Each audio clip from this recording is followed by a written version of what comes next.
No, I mean, look, ESLint is the JavaScript linter right now. There are other projects which I'm also very excited about that are trying to eat its lunch or whatever the phrase is, and that's good. We need competition in the ecosystem, but ESLint has the baggage of like, for a while, people just use it to enforce bull crap that shouldn't be enforced by ESLint. Like there's ESLint plugin Airbnb, which lumped in the good stuff with the bad. So yeah, you have a lot of people who just used it wrong or had wrong uses of it forced onto them in teams, and Which now is they why hate they it. hate it. Yeah, that's totally reasonable. Yeah. But if you excise all that stuff, if you just go with what's pure and good in ESLint, the recommended rule sets, recommended from core and TypeScript ESLint, it's a much better experience. Welcome back. In this episode, Josh Goldberg discusses the newest features and benefits of TypeScript ESLint version 8, AI encoding, and industry adoption cycles. Hey everyone, welcome to this episode of Modern Web. My name is Tracy. You can follow me on Twitter at Tracy @LadyLee and on LinkedIn at Tracy S. Lee. Are you on LinkedIn? I am. Like, do you do LinkedIn? No, Not really. You're no. like a Twitter person? Yeah, An X person? It's kind of brutal now, but I'm on Twitter, I'm on Mastodon on the Fosdon server, and I'm on Blue Sky as Joshua K. Goldberg. Okay, but like, where do you hang out? Twitter-ish. I try to cross-post all three, and then most of the time it's still Twitter. Yeah. Samesies. But yeah, we are here at Cascadia today, having fun, recording this podcast, and we've been wanting to record for quite some time. Yes. So I'm really excited because you guys just did a release. Well, tell us about you. Like, sure. We gotta. Maybe you can give the this stop pitch. No, I'm just kidding. Oh my God. He was sitting at our booth today giving the this stop pitch. It was amazing. I thought I was doing pretty well too. He was doing amazing. Oh my God, it was so fantastic. Good. Yeah, I was. Recorded it. Next time someone comes over. I'm literally posting a picture on the this stop website of you at the booth. Come visit our booth. This guy's here. I know. He's learned what we do. Yeah. All right, so tell us about you, Josh. Sure. So hi, I'm Josh Goldberg. My mic is pulling my shirt down. Yes. My general thing day to day is that I'm a full-time independent open source maintainer. So instead of working for one company, I work just in the open on projects on GitHub. Sponsorship comes through generous individuals through personal GitHub sponsors and Open Collective and TideLift and such.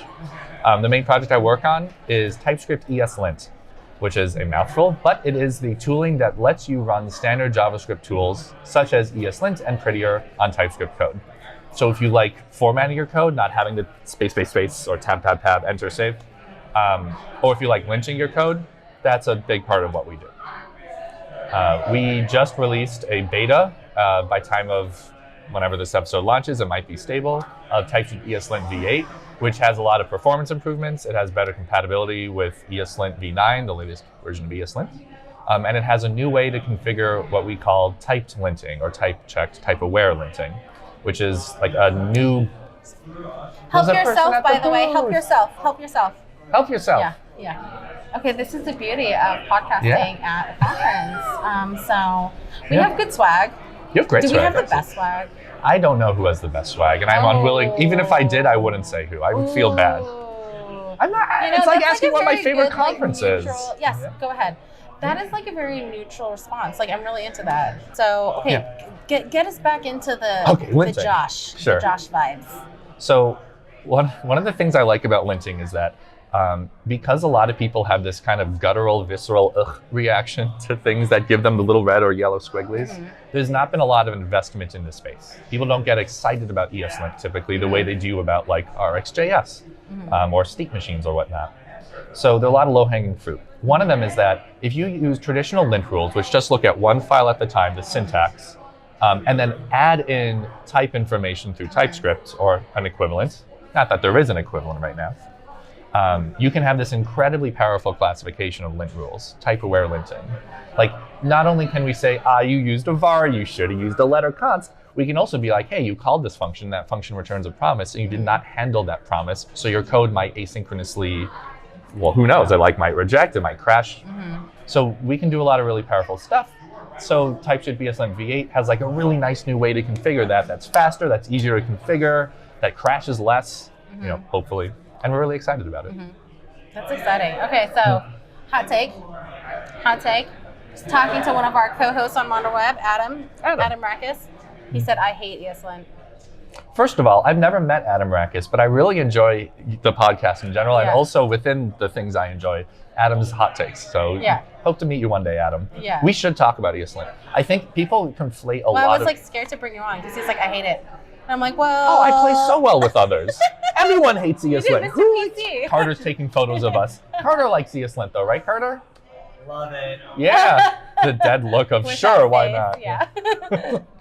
No, I mean, look, ESLint is the JavaScript linter right now. There are other projects which I'm also very excited about that are trying to eat its lunch or whatever the phrase is, and that's good. We need competition in the ecosystem, but ESLint has the baggage of like, for a while, people just use it to enforce bull crap that shouldn't be enforced by ESLint. Like there's ESLint plugin Airbnb, which lumped in the good stuff with the bad.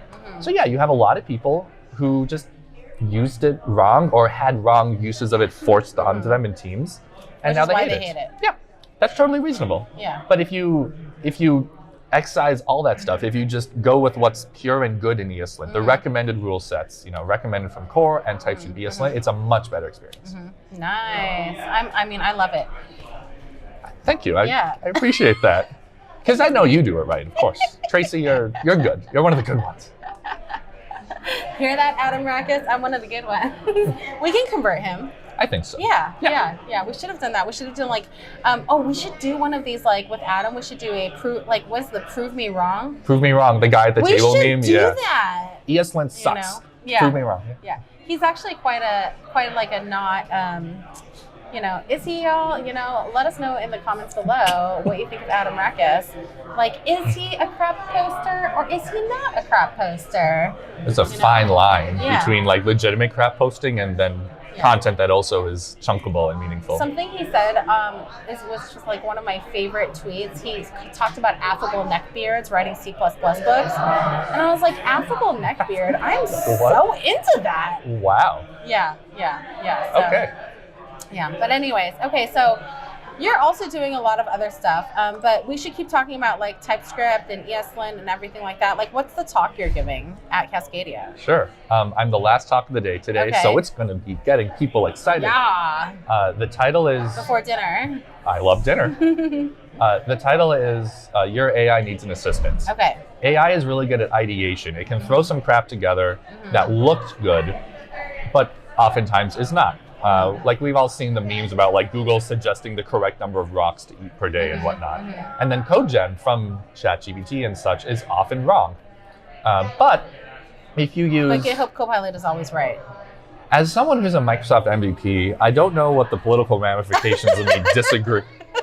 It's most of the time there's something subtly wrong with any creation that's more than like a couple lines. Like most of the time there's something wrong. And I don't think a lot of people who actively use AI have really digested that statement as truth. Yeah. A lot of people just accept what's in front of them. Yeah. That's like human instinct, right?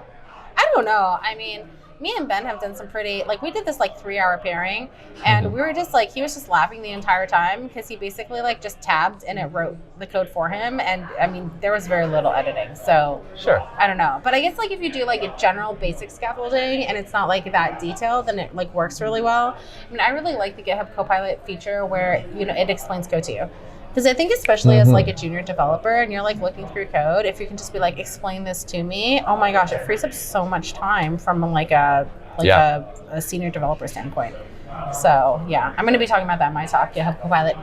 High five, co-MVP, Microsoft MVP. I'm also Microsoft MVP. Shout out. Yes. So we love all Microsoft products. All Microsoft products, especially Office Sway. Look it up. No one ever knows what it is.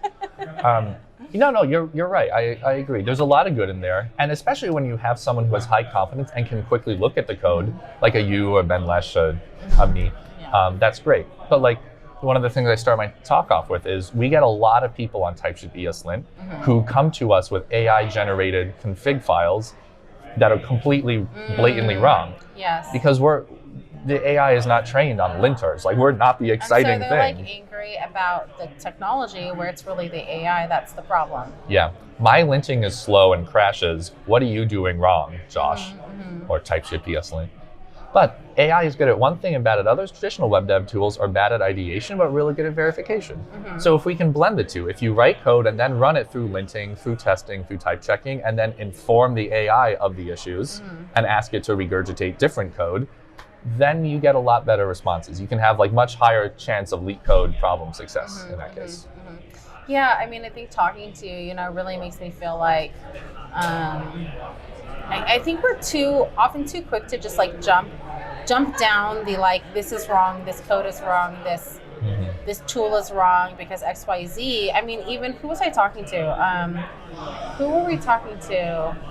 Maybe was I talking to you? I can't remember. But it's this whole idea where, a lot of people really hate technology or specific technologies because they don't know how to use it. And if you don't know how to use a specific technology, you're not going to like it. Yeah. Whether it's ESLint or Copilot or whatever, there's the right way and the wrong way, and then the plateau. You ever heard of the Gartner hype cycle? Oh, putting Gartner in this podcast. Oh yeah. I wish it's like the Oxford comma. Like we should have a generic name for this, serial comma equivalent. Every technology, many people, myself included, believe when it gets widespread notice goes through 3 stages. Peak of inflated expectations, which is where we are for AI. Trough of disillusionment, which is where we are for crypto, for example. Deep trough. And then a plateau of productivity, like cloud. Yeah. Remember when cloud was in the peak? GraphQL. GraphQL, we figured out where it's good and where it's not. Yeah. Yeah, so people are in like, whatever you call it, the trough of disillusionment. So some people are there with GraphQL and some people are in the whatever, it's a tool for me, so I don't have to talk about it. But nobody's in the hype cycle anymore of GraphQL. Yeah. Yeah, so what's the next hype cycle? Like, what is your prediction? It's a great question. I mean, besides AI, I guess AI, we're here. Yeah, we're here, and what's the one before? I don't know. I think the hype train for Vercel is way up here right now, but people also hate it, so I don't know. But I guess it's like in this like, different people go through the hype cycle at different velocities and at different starting, points. Like AI is starting to go down. Like there are people, at least 1 or 2 talks at this conference being like, come on, this is stupid. Like this, look at all the bad ways you're using it. Really? Mine is one of those. Oh, it is? Look, I try to be balanced, like we were saying. Like there this are is good awful ways, and bad here's ways. the solution. Yeah, there are ways it's good and ways it's bad. And until you recognize both of them, you're wrong, halfway wrong. What else am I wrong about, Josh? It's the royal you. I don't think you're wrong about anything. No, honestly, I haven't disagreed with you once. Like the parallel between like someone hating ESLint because they're in the trough and someone praising AI too much because they're in the peak, it's flip sides of the same coin. Yeah. Well, I mean, what are some like tools that we should be looking at? Like when you're, I mean, what are we missing? What developers really know? I hate to toot the same horn repeatedly, but typed linting, like really thinking about the stuff that runs in your editor. I mean, the ecosystem is about to go through a big overhaul, I think, where tools like Biome, OXC, DinoLint are going to get competitive with ESLint once they have, they're already competitive, but like once they have typed linting, it's really going to be like, why ESLint? I think the TypeScript type checking APIs can power some really nice stuff. There's a great little tool called Knip. It's Dutch for like cut. Yeah. That's incredibly good at finding unused code. Personally, I'm excited about the little things. That's cool. Oh my God. Unused code. Like really good at like, not just like an unused variable, but like a function or interface. What's it called? Like, Knip. I mean, but like KNIP or KLIP or? KNIP. KNIP? Yeah. Knip, like you're gonna have a conniption? Exactly. If you find a knip? Yes. That's what it is. Okay, well, I'm gonna check that out then. Yeah, great tool. It's gonna go through my GitHub and be like, all of it is not used. Yeah. That would be a good tool, actually. One that goes through your GitHub and is like, you haven't touched this project in 4 years. You should archive it. Yeah. I would use that. Yeah. Okay, so that, and then you're also doing a conference. I am. Yeah, so tell us about that. Sure. It's called SquiggleConf. It's a single-day, single-track conference for web dev tooling. Ostensibly, it's about the things that give you the squigglies in the editor, hence the name, but also like other web dev tools. It's not specific to TypeScript, despite the fact that I'm running it and the guy who does Michigan TypeScript, Dimitri, who's awesome, is running it. It's in Boston and in the IMAX Theater attached to the New England Aquarium. So I'm really excited about it. I think it's long overdue that we have at least one conference that I go to that is specifically around web dev tooling, getting the people who make the tools to brag and talk and network about the tools. Well, there was some in Europe prior, right? Like, gosh, I don't know what they were called, but there was like one, at least one.